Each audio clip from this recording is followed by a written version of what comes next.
pictures in this book were made between 1945, when I was shipped overseas as a GI, and 1947, when I returned to live again in America. During that interval, I was stationed in London, Vienna, and Berlin. I had not planned the paintings as a connected series, but in Berlin, as I looked at them from time to time, it dawned on me that they formed a continuous story, which was an episode from the larger story of my life. The episode began on March 1st, 1945, in New York City. I was walking down the street in Brooklyn, which led me to Mr. Lucas.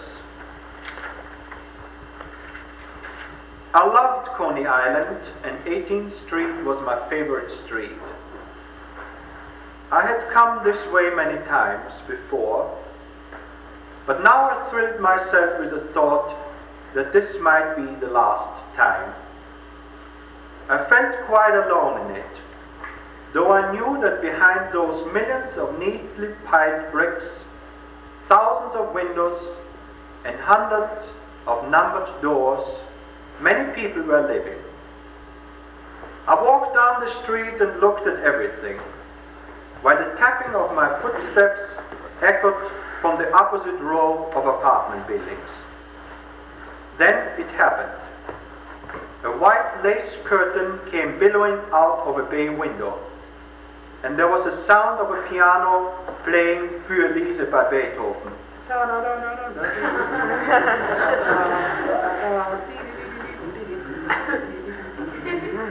I had a sudden feeling of belonging to and loving the unseen person behind that curtain, but I also felt somehow frightened.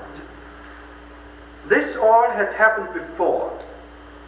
It was to happen again one day in the future.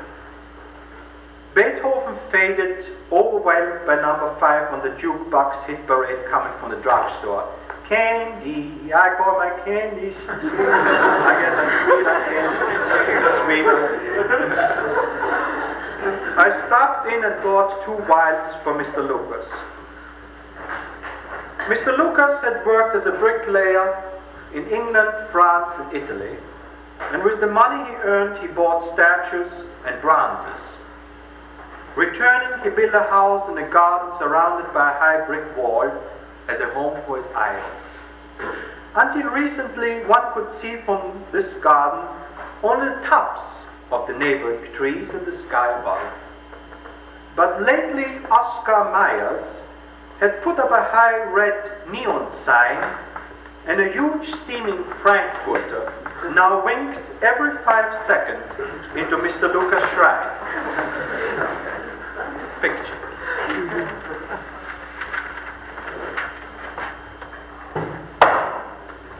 For the 10th time, Mr. Lucas introduced me formally to his statues.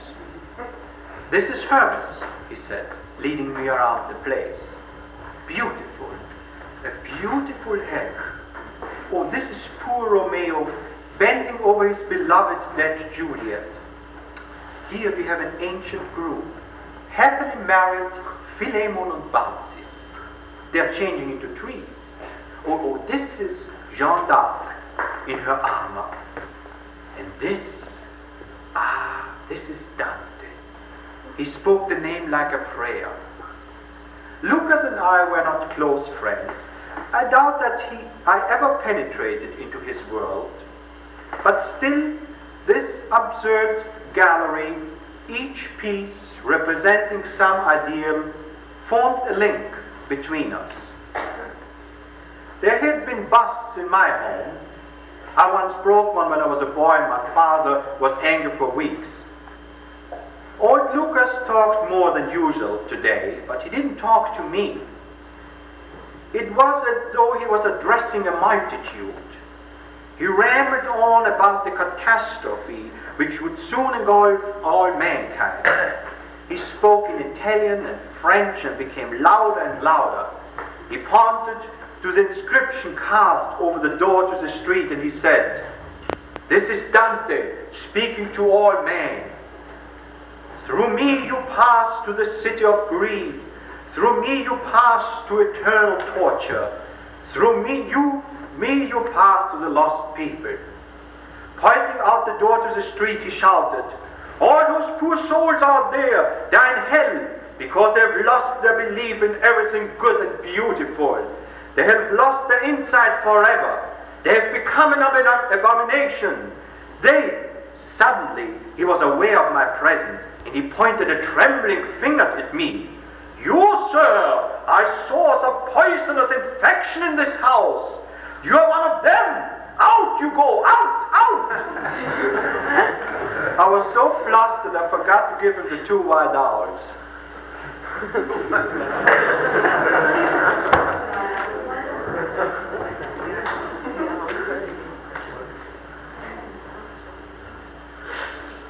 Out in the blinding sun again, I turned towards Sheepshead Bay. Soon the city began to thin out, and the houses became scarcer and smaller, interspersed with strips of gardens and fascinating junkyards. My route led to Ocean Parkway and through lonely marshlands to the bay's edge.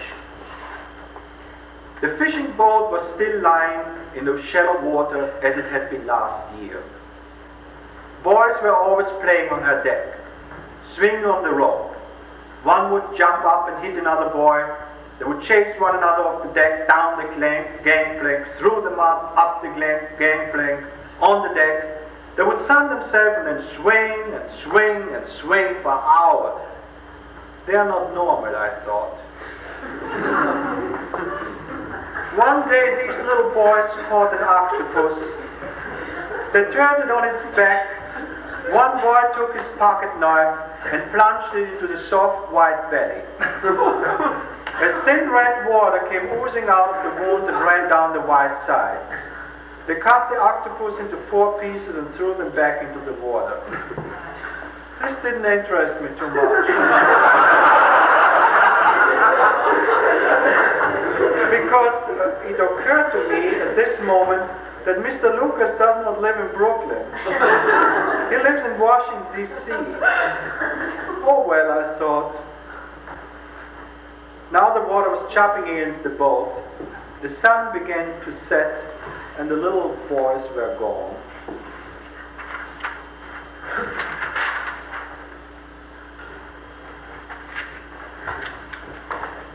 $8,280 soldiers all in the same boat. Day in and day out, there was nothing else to do but to look into 8,279 faces. Stare at the mounting and falling horizon, eat, sleep, think, shoot crabs, sink candy, and be seasick. I hope we all get through okay, but if only one of us is saved, I want to be that one.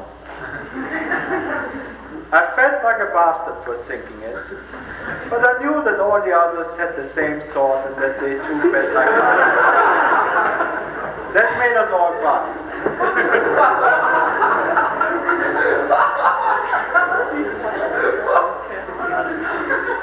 We felt insignificant, helpless, and useless in that tiny ship on the huge rocking ocean. During those 10 days, I saw the human face for the first time and swore never to draw a beautiful Hermes head like the one owned by Mr. Lucas. So we stood each man alone, but packed together, all in the same boat. One day, we were in England.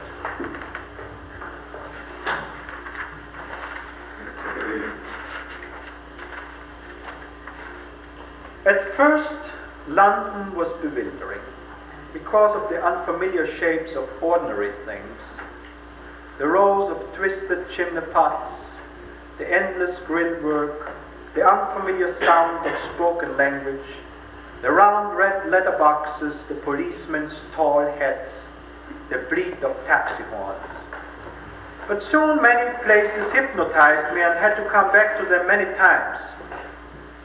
There was the Darton porcelain factory across the Thames, completely burnt out in an air raid.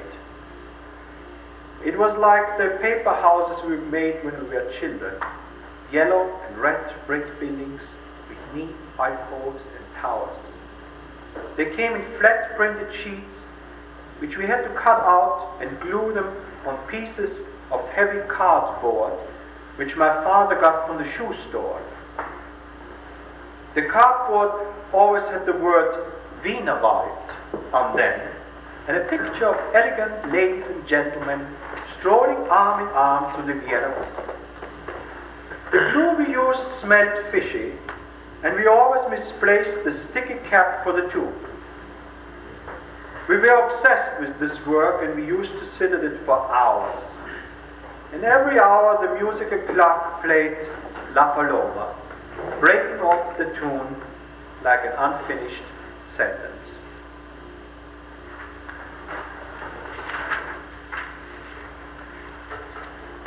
Sunday, 9:30 a.m. I walked up to the top of the chimney of the abandoned factory. It was now a lookout point for aircraft spotters. There I saw the three children of the fishing boat again. They raced up the ramparts to meet me. From that great height they threw bricks onto a corrugated sheet iron roof below, making a most wonderful noise.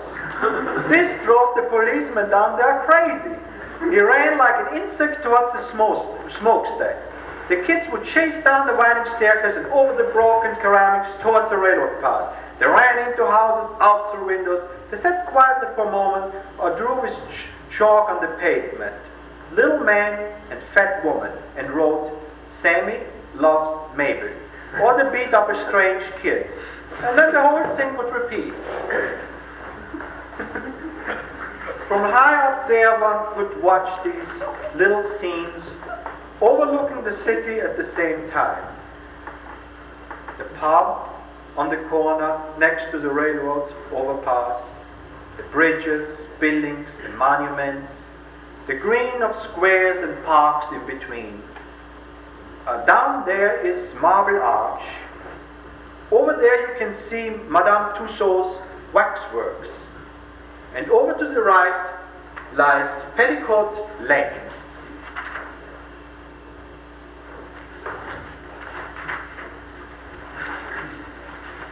London's Petticoat Lane at 11:30 a.m. is Thompson, Shafts, Chinatown, Coney Island, Klein's, Selfridges, Woolworths, Tiffany, and the Rue de Rivoli all rolled into one. It is most annoying to be given only 3 pieces of pickled eel when the man standing right next to you has 4. Each of us look for a safe place in which to eat, like a mongrel with a bone.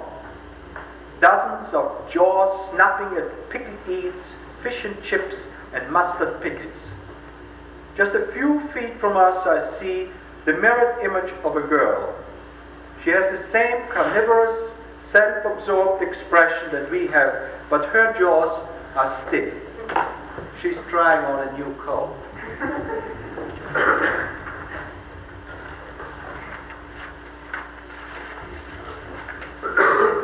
Madame Tussauds waxworks at 4:30.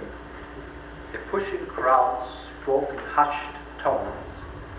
In some of the chambers there was the respectful silence of funeral parlors and art galleries. In chamber 23 a little boy was becoming restive.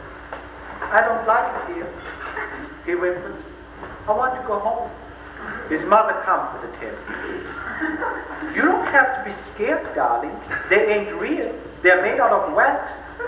The little boy said, "Well, if they ain't real, what do we have to see them for?" His mother was annoyed. "Now don't be naughty. We want to learn all about other people, don't we?"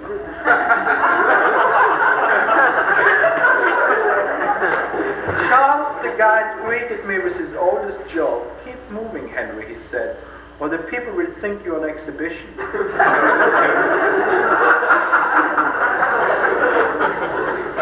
Charlie complained about the people.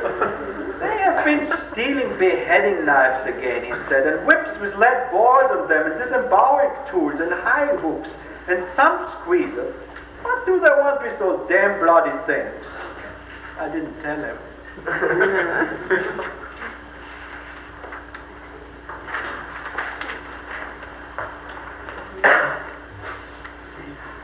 Scene 9, time, 5:30 p.m., place, London Hyde Park. Several orators on their stand. There are just a few people present, and they are gathered around a strangely tattered little man. Speaker. I suppose you want to know who I am.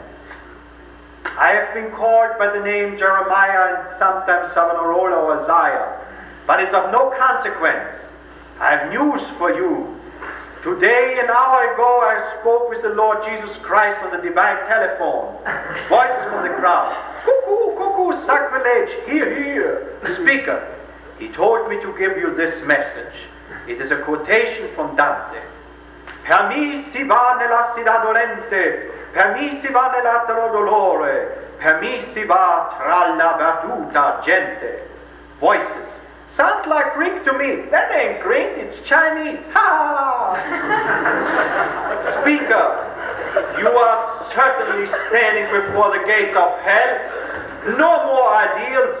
They are nothing but the tools of your debased instincts.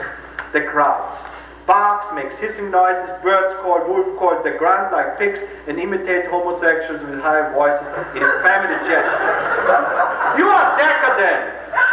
Your political attempts are childish and hopeless. But I have good news for you. Wonderful news. Joyous news. Voices. Goody goody has news for us. Speaker. Radiantly happy. God has allowed you to invent the atom bomb. With it you will clean your dreadful house. Voices. Everybody make like a bomb. Boom, boom, boom. The crowd goes frenzied. They pull down the speaker, break up his stand, and beat him while some barks like dogs. Others make bird calls, grunt like pigs, and imitate lonely wolves and other animals.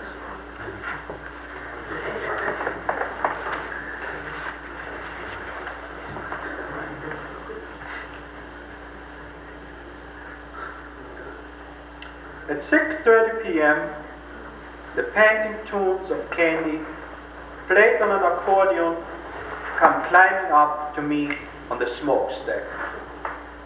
Down there, life is waking in the pub, Claridge's, the drugstore corners.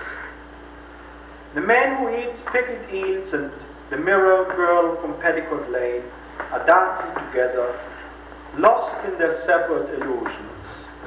They are in love and won't let loose of each other for a second, knowing that life is too short. It isn't like this with Sam and his wife.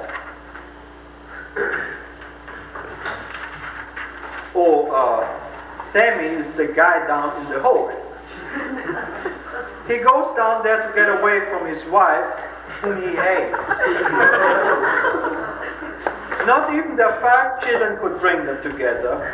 So he sits in the hole, thinks about Mabel all day and dreams about her all night.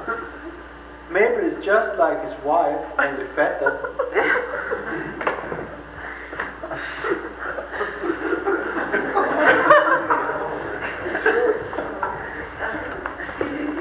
The day has ended. The accordion has been put away in its case, and the little boys are gone. On the eastern coast of America, Mr. Lucas is asleep. And in his garden, Romeo is with Juliet and Philemon with Baucis, while Jeanne d'Arc shines alone, and the red neon Frankfurter winks vainly against the rising light of the morning sun.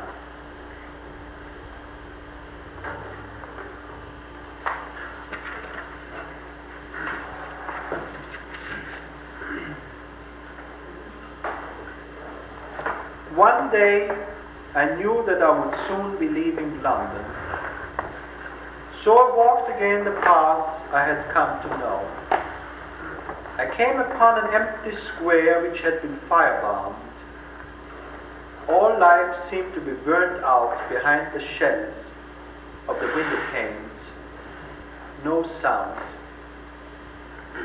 Then, from the far end of the square, a girl came skipping rope towards me. Automatically, I looked at the second hand of my wristwatch, wondering how long it would take her to come up to me from the corner. 1, 2, 3, 4, 5, 6, 7, 8, 9, 10, 11. The tapping of the shoes and the whipping of the rope on the pavement was growing louder. 18, 19, 20, 21, 22, 23, 23. I heard a dim, thrumming sound. Was it a piano? Like a roaring of voices. Pictures flashed through my mind. The number 23, a house seen from above. A half-open latticed window, white curtains, white straight hair, reddened eyelids. A woman cries, a black bust of Dante falls out of the hand of an old bald-headed man and breaks on the stone floor into 100 pieces.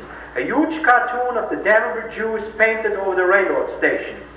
It wasn't the sound of a piano, the sound of roaring voices. It was a humming.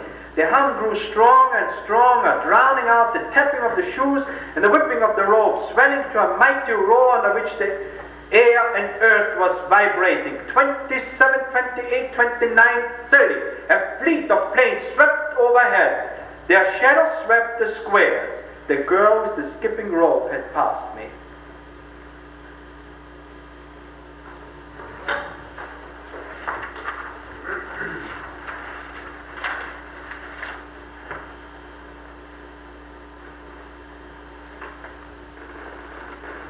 Years ago, I ran away from this street in Vienna, and until now I have not dared to think of it. Sometimes it returned in a bad dream. In 1938, this street was boiling with flags, and hundreds of thousands of ecstatic, staggering people with tears of real joy in their eyes were roaring their happiness. They have found a Führer and a solution.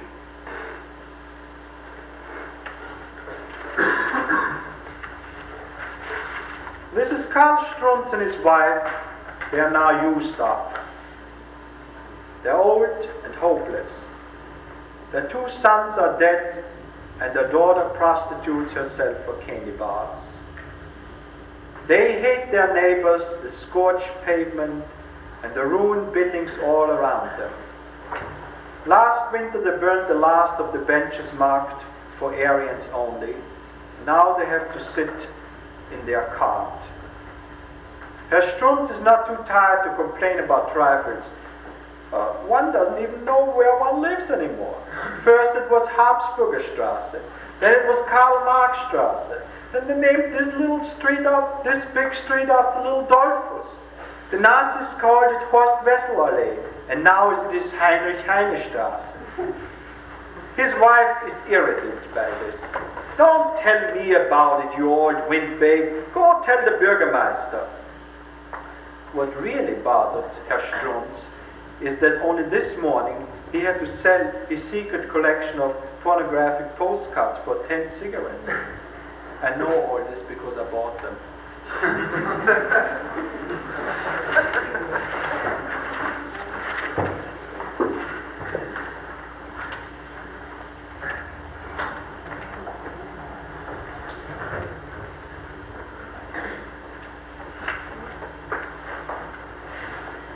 This was such a beautiful shopping center.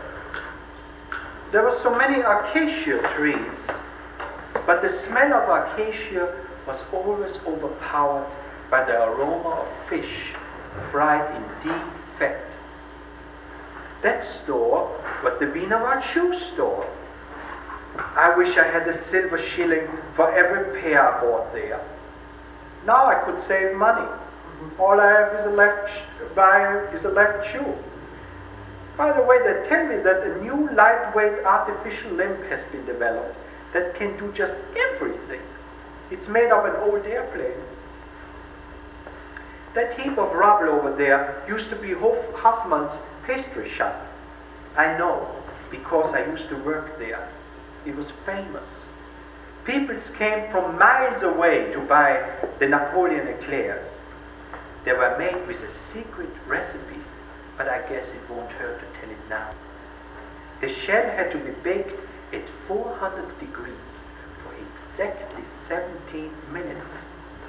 The cream was extra rich and the base was soaked in Jamaica rum.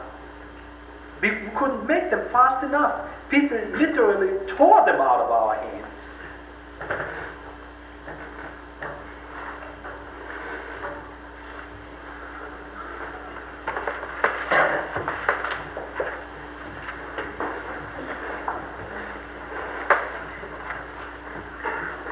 Everything in Vienna changed beyond recognition, but the children still played statues just as we did 25 years ago.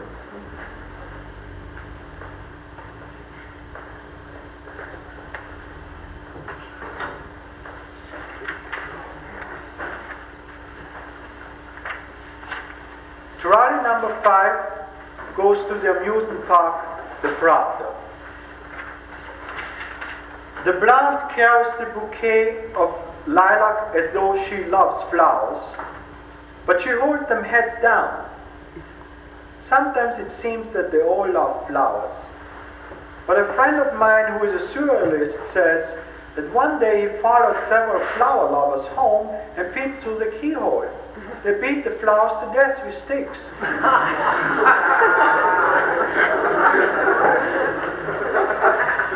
Why is it that some people can love only dogs, children, and flowers?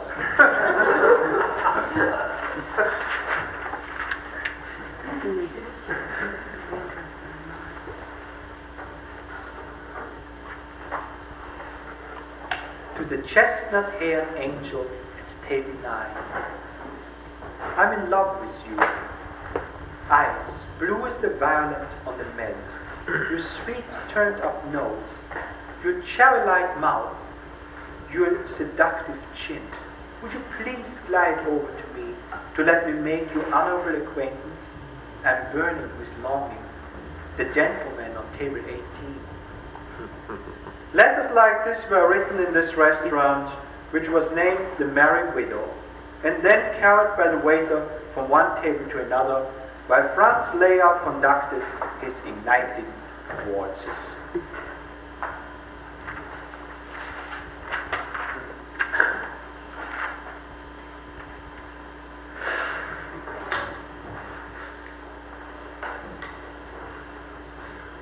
The walls of the wax museum that separated fiction from reality had been destroyed. Now all of Greater Germany had become a huge torture chamber. I have seen enough of Vienna. I have evaded the issue long enough. Now I know what I must do. I must go to 23 am Tauber and be told that my mother and father were murdered. I will be told all the details. I knew that I would not find them on 18th Street in Brooklyn, nor in amusement parks, nor from the lookout towers in London, nor down in waxworks.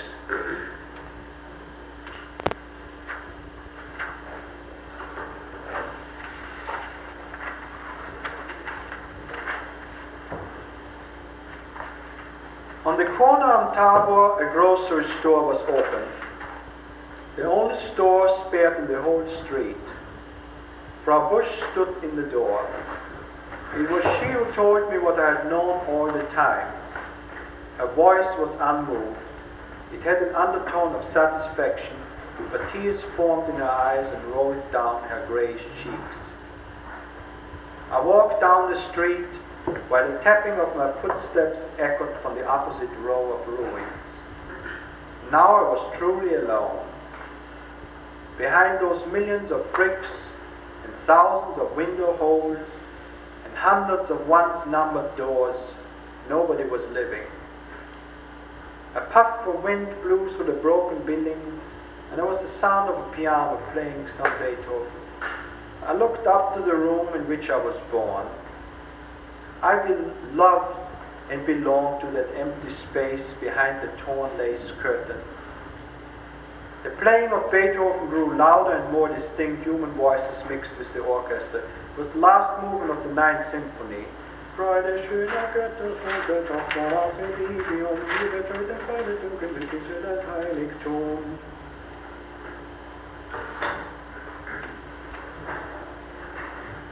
And so I painted this scene in the Vienna Project. I helped my parents to walk once more in the beloved Vienna woods, and I hung the locket with its photo of their children on a tree where their ways parted.